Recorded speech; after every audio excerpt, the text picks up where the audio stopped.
Hey everybody, this is that German guy Josh Runquist, and I'm here with Jason from All That Remains. He's going to be doing a headlining set here at Mill City Nights in Minneapolis, Minnesota. How's it going? Good. Everything's great. I'm all coffeeed up and ready to go. Oh, definitely a good way to be, especially with the kind of show that you guys put on. It's good to have that kind of energy going on. Oh, yeah. Red Bull's usually a great thing. A little bit of whiskey, too. So how has this current tour been so far? Good. It's just a short one. Mm-hmm. This is only like a 10 or 11 day thing. Mm-hmm. Originally, we had like 3 flyout dates. I don't know where we were going to go to. And our manager and booking agents just decided to fill in the dates with a couple of club shows and just have us route around the festivals that we were playing. So everything's been good. It's been small, though, because we didn't have a lot of time to put together like a solid package or anything like that. Mm-hmm. But the shows are great, and all the clubs that we're playing having really fun. Oh, cool. Very cool. So with you guys playing tonight, I believe this might be your last tour supporting the last album, correct? Yes.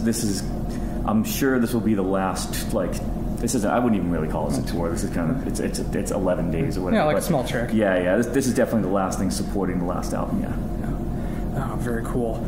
And I believe I read it right. Actually, everything's been recorded so far for the new album. Pretty much, yeah. We recorded a lot of stuff, and our label goes through a lot of changes, like as far as their people who work there, and some of the new people that are just coming in. I don't know what they think that they expect from us, but we wrote a great album, and the guy who recorded our album, he absolutely loves it, and he's like Grammy nominated dude, and he loves it and everything's fine, but the label kind of wants us to maybe write like 2 more songs or so that are more quote-unquote radio oriented. So we'll see what's going to happen, because I think we already have enough of what we need for the album, but we'll see. You never know how passive aggressive they can be. Oh, that's very true. Anytime we're dealing with labels, it's always different every time. Who knows? But I mean, maybe they're right. Who knows? Maybe we go and we write 2 more songs, and the songs end up being like great. It's true. So it can't be a bad thing, right? Yeah, I mean, as long as you actually want to write those songs, and those are songs that you want to play, that's the important thing. But like the 13 songs that we had for the album, those are done. Mm-hmm. And they sound fantastic. I'm absolutely in love with this album. Usually, there's a few songs on every album that we record that I'm like, they could have been better, or blah, blah. This one, I have absolutely not one song do I have any they could have been better. I mean, everything can always be better, that's kind of subjective, but I don't have any misgivings at all about I love every song on this album. I'm psyched about it. Oh, very cool. So I would say it would be like a early 2015 release, something like that.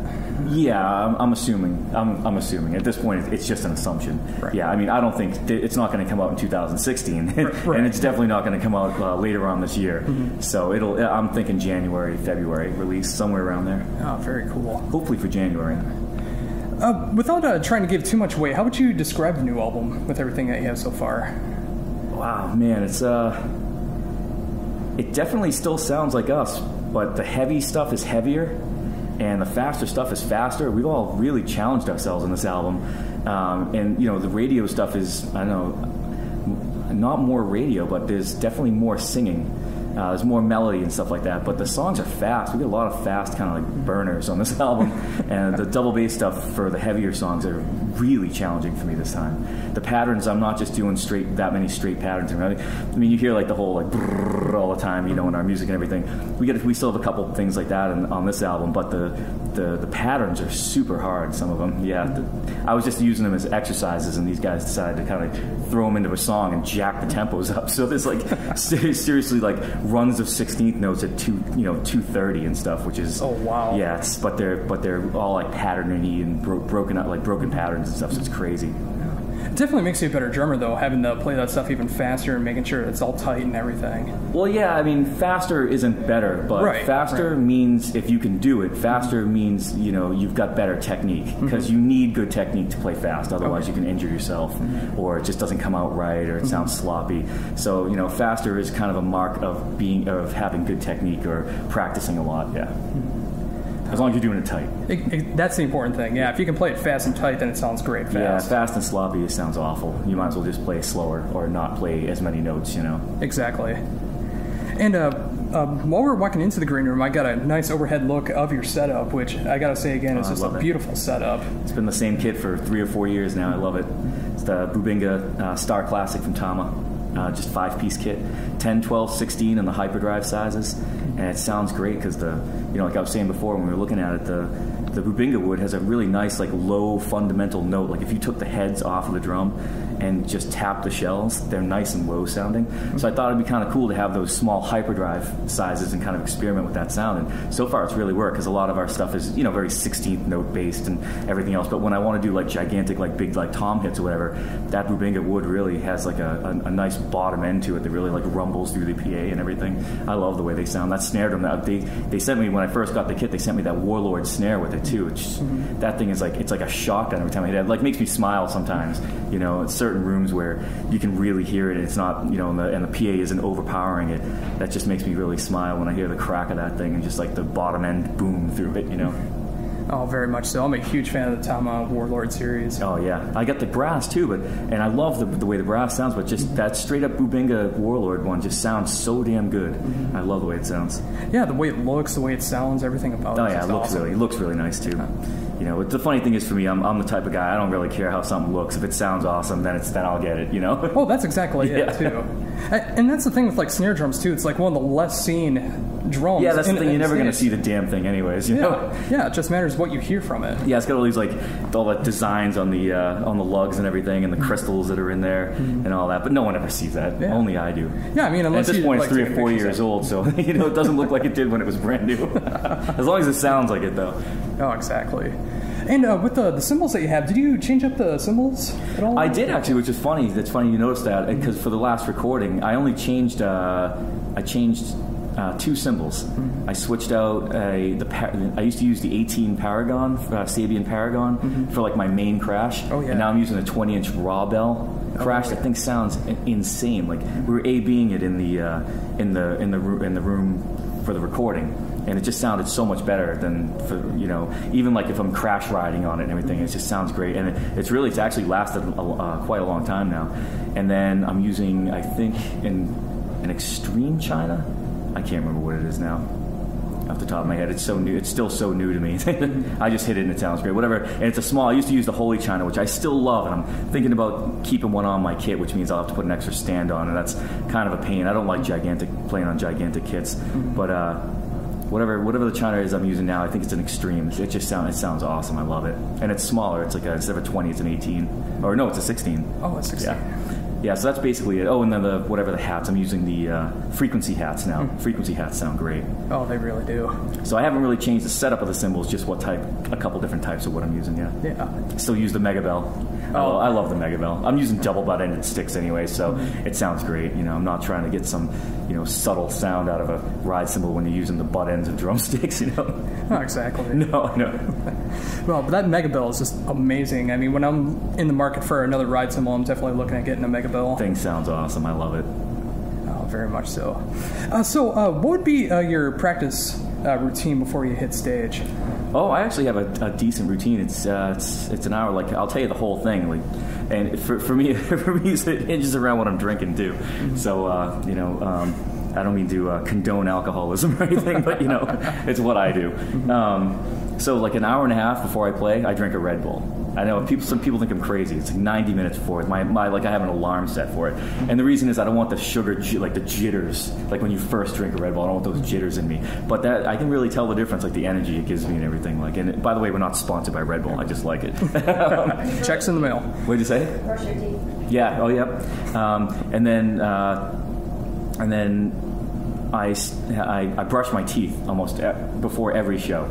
I don't know why. It's a habit I'm in. If I don't do it, I feel weird. And it's good. It's just good hygiene to do that anyway, especially after drinking some energy drinks. Oh, sure. I sit down just with a practice pad and a metronome, and I usually start at about like 190, and I'll do 16th notes starting with my right hand. I think it's a pattern of 16, and then I continue that pattern of 16 with my right hand. 8 more notes. Then I reverse it and I start everything with my left hand and I do the same thing back. I got that off a Thomas Lang video, and it's really, really helps. Like I've been doing it for a couple of years now, and the reason why that really helps is because when you reverse it with your left hand, your left hand's on the beat. So if you're doing a lot of blast beats and stuff like that, you got the American blast beat, which is, right, left, right, left, right, left, and you're keeping the time on the bell or the ride cymbal or the hi-hat if you're accenting with a Moeller technique or whatever. Then you've got the suffocation beat, or the one-footed blast beat where everything hits together all at once. And when you first learn how to play drums, no one teaches you to hit everything all at once. Mm-hmm. You're always taught, back and forth, alternating strokes, right, left, not like if it's together, they're teaching you some sort of a flam, like, depending on, your teacher. But no one ever shows you to hit everything at once and keep it tight. So that going backwards, starting with your left hand, gets your body used to hitting your all the notes, or hitting the notes with your left hand on the beat, which is nice.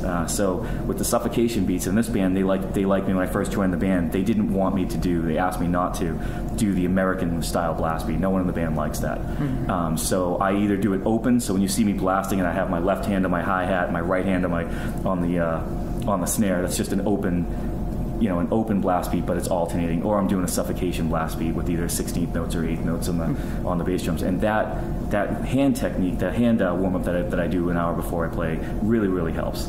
That, and there's another Thomas Lang warm-up that's a pattern of triplets, and I do the same thing. I do triplets forwards, I do them backwards with my left hand, same thing. And it just really helps. I just try to learn a few different rudiments, or what other drummers are on the tour, what they use for warm-ups, and I just try to do that and integrate those, and because I like to kind of try to learn a couple things on every tour, and then put it in the memory for the next album or something. You never know what technique you're going to end up rolling out on any song when you're writing and stuff like that. And then for my legs, I just stretch out, unless we have to play like This Calling or something first, because then I gotta run my legs, sit around, and I tap my feet on the floor, but without lifting my legs. I found in the past, if I lift my legs up and I play like that and I warm up like that for 15 or 20 minutes, it really screws me up when I hit the kit, because it doesn't feel the same as the bass drum, or the bass drum pedal underneath your foot. That's awful. So I when I'm warming up, I warm up with my heel down. And that's all I do. I just with a click track and with my hands, and just different permutations of double bass metal beats, But I don't play with heel down when I play live. I play with my heel up, but not all the way up, kind of floating a bit. Yeah, that's pretty much the way. And I drink whiskey while I'm warming up. Takes the edge off. I wouldn't say I'm a natural born like rock star type of guy. For me, it's nice for me to take the edge off a little bit. Yeah. Well, it definitely helps. Depending on the show. Oh yeah. Just something to calm the nerves. That way you can just relax and focus on the show. Oh yeah, I know. I've been doing it forever. I thought the nerves were kind of going to go away or whatever. It's fine. But it's not like I'm some raving alcoholic. I'm not hammered when I'm getting up there and playing. I've had a couple shots of whiskey. Yeah, I don't think I could ever play really drunk. I'd be messing up all over the place. We play to a click track anyways, so I don't want to be messing that up. No, very true. So with that said, has the set list been changed that much for this track? Nah, not really. There's certain songs now that we have to play. And if we don't play them, people get mad. There's always the ones. Every band has those songs. And so we just try to put those songs in a different way, and then add some songs in that we like to play, or that maybe we hear some people are requesting, online and stuff like that. We look at the downloads and see what the other songs that aren't the big ones, which are the bigger ones that people are listening to, and then we try to put them in there. So it hasn't changed too much. You'll hear mostly the same songs tonight, just maybe in a different order. Oh, very cool. So do you have any favorite songs that you play live from songs that you performed on as to ones that you are playing after you joined? Yeah, I love playing the Weak Willed, which we don't play that much anymore. It's just the reason why is people always yell for it. They're like, the Weak Willed, and then they'll dance around and move around, do a circle pit for literally the first 30 seconds of the song, and then everyone just stands there and stares at us because they, either they're tired. I don't know what the hell's going on. So we took that out of the set a long time ago, but I still love playing that song. I love playing Chiron. That's one of the hardest songs to play, but we don't play that one that much anymore either. I love playing 2 Weeks. I really do like playing some of the radio songs. It's really fun to... I know people come down on us a lot for oh, you guys have these radio songs now, slower songs that aren't metal anymore and everything. they have to understand also, like, you get bored after years and years and years. Well, some people do. There's some guys out there that can play the same thing forever, and I love a lot of those bands. I love a lot of death metal bands. I love a lot of hip hop and everything. So I'm not saying anything against that. But for me personally, I like to be able to shift gears. I like to play a song like The Weak Willed or something, or This Calling, or Some of the People All the Time, and then play What If I Was Nothing, and then play Asking Too Much, and then play Chiron or whatever else we're gonna Down Through the Ages or whatever. It's fun. It's fun to switch gears like that. Oh, I definitely think so too. I mean, with my own playing, like, I don't want to be stuck playing just like one style of music. I like being open to a little bit of everything, and then that inspires creativity as well. It's less redundant. I would never want to be in a band. Like when I was younger, I did. But I've never really want to be in a band where I was just blasting all the time. And I love bands like that. It's like I love Whitechapel, I love Black Dahlia Murder, and Carnifex, and all those bands. I own a lot of those albums, and I love listening to guys blast, Demo Boy gear, and it's fun. But for me personally, I wouldn't want to have to be responsible for doing that every night. I really respect those dudes, and I love blasting. It's just playing like song after song after song like that, to me, is just mind blowing. I do like to sit back and just lay down a nice groove and let Phil sing, or the guitarist take a solo or whatever. That's just me, and it's and for me it works. And that's one of the reasons why I love being in this band, is because everything's so different all the time, and it keeps me from being bored, which is great. And to me, that shows a great sign of a great band, like being able to show different creative sides and not just sticking to one particular sound all the time. It's just like showing everything that you can do. Yeah, it can. I mean, that's subjective. Great. Oh, yeah. What's great? It's just what we do. Maybe all of us just suffer from massive ADD. Who knows? So I haven't been able to look too much into this track.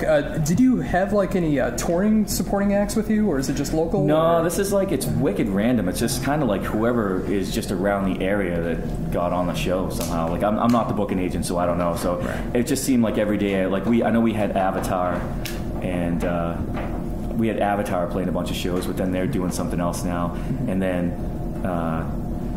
I don't know who's on today's show. See, I don't even know. I get up in the bus and I just do my thing, and I'm like, oh yeah, that band's on the show, awesome, So I forget who's on the show tonight.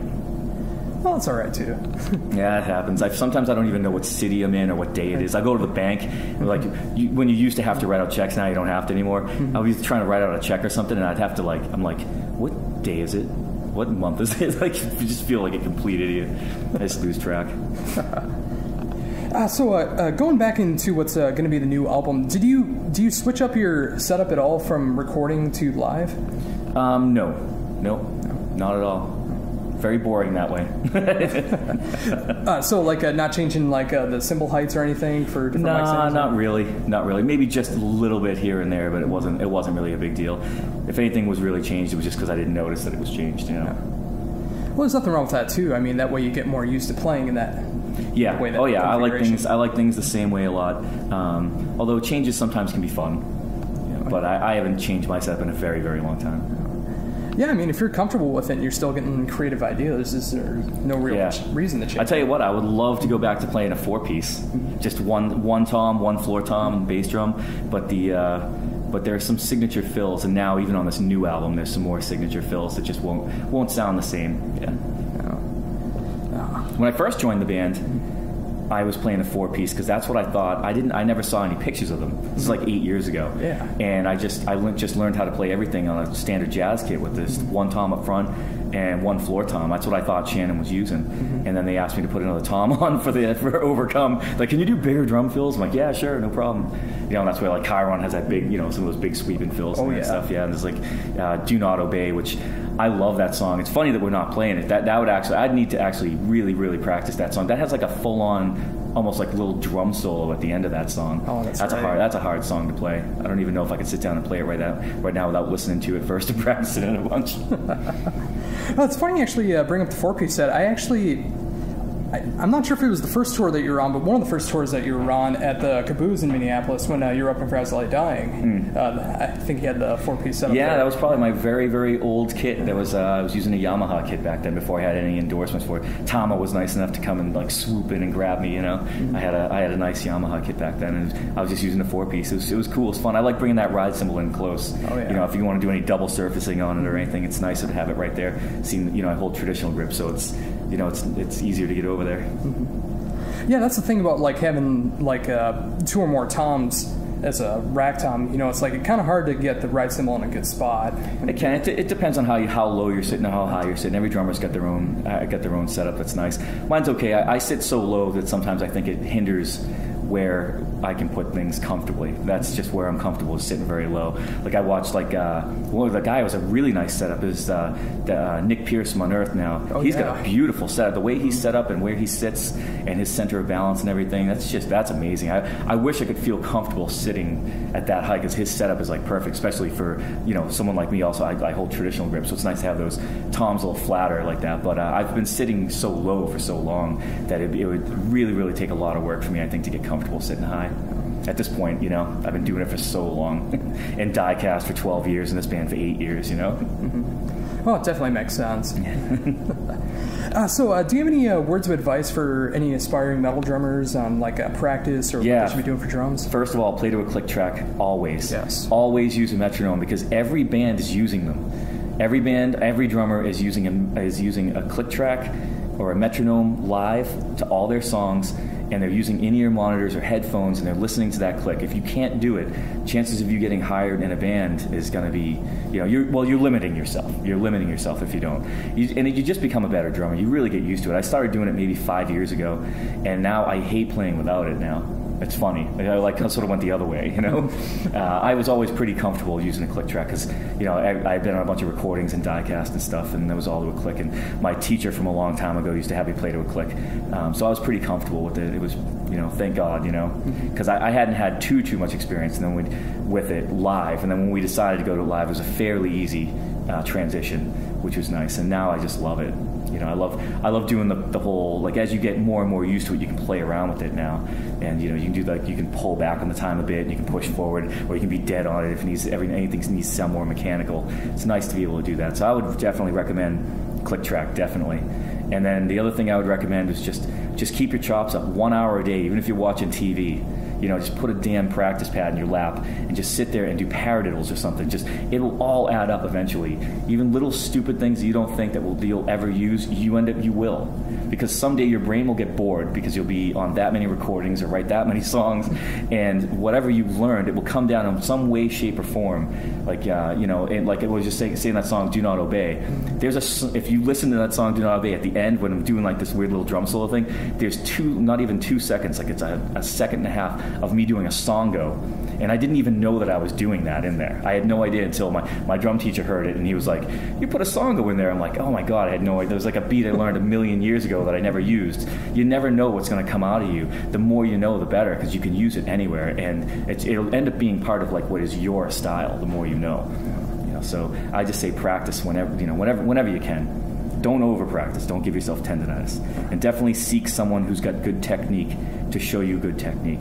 There's a lot of drummers in I'm 41 years old, so I've been touring and meeting a lot of drummers for a long time, and I've met a lot of drummers that have really hurt themselves because they've used the wrong styles of techniques and things, and where their drums are ergonomically and everything, and they've got tendonitis, and they had to quit drumming and this and that. Be very careful with that if you want to do this as your life and be a metal drummer, because you got to hit, because you're hitting hard for most parts. It's an intense style of music, and you can injure yourself. So definitely take some lessons on technique, and definitely talk to someone or really listen to your body about where you're putting your drums and cymbals, so you're not stretching your muscles or turning your arms the wrong way and stuff, because you can really screw yourself up like that, and that's very sad.